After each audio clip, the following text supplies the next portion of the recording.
'Twas the week before Christmas, and in the Hart house, Katie and Daniel were just hanging out.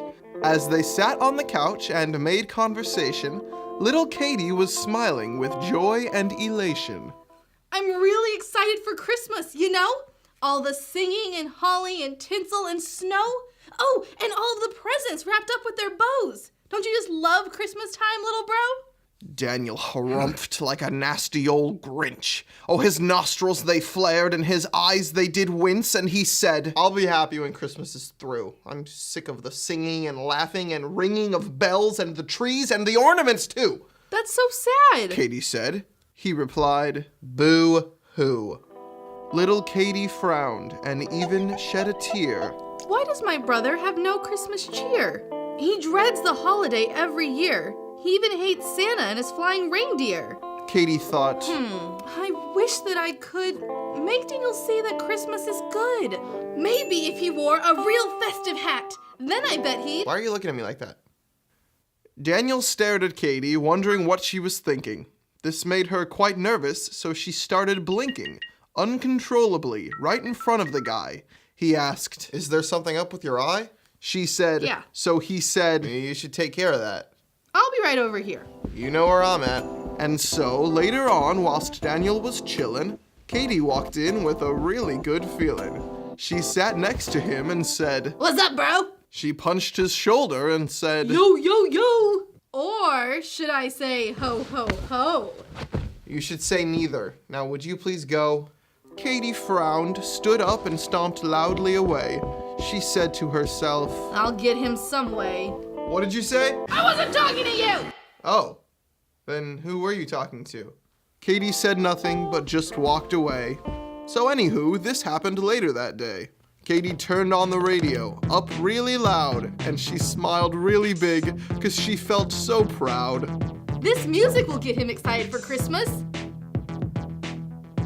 Can't think of anything that rhymes with Christmas. Katie just shrugged as her brother came near. She elbowed and winked and she said, "Listen here, this song ought to give you some holiday cheer." But all he said was, "What?" Because he couldn't hear.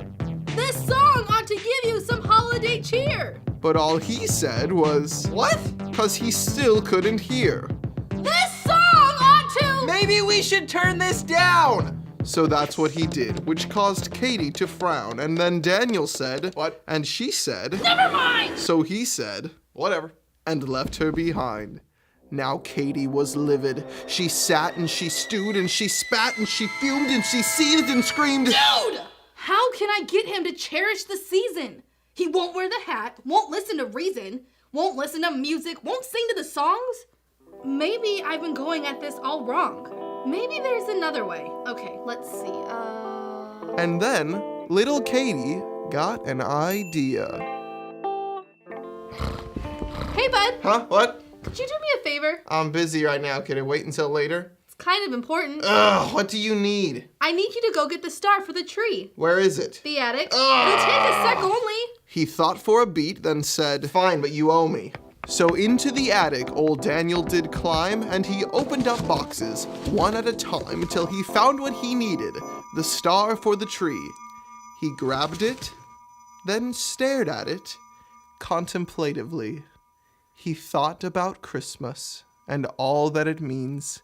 He thought, maybe it's not as bad as it seems. The carolers singing, the kids with their toys, Santa Claus coming to good girls and boys, and angels bringing good tidings of great joy. And then Daniel heard an unsettling noise. "What is this?" he asked, wondering what this was. You're not coming out till you learn to love Christmas! Little Katie smiled with contentment and pride. She walked off with a smirk and some pep in her stride, but she heard him exclaim ere she strode out of sight, "You better let me out of here right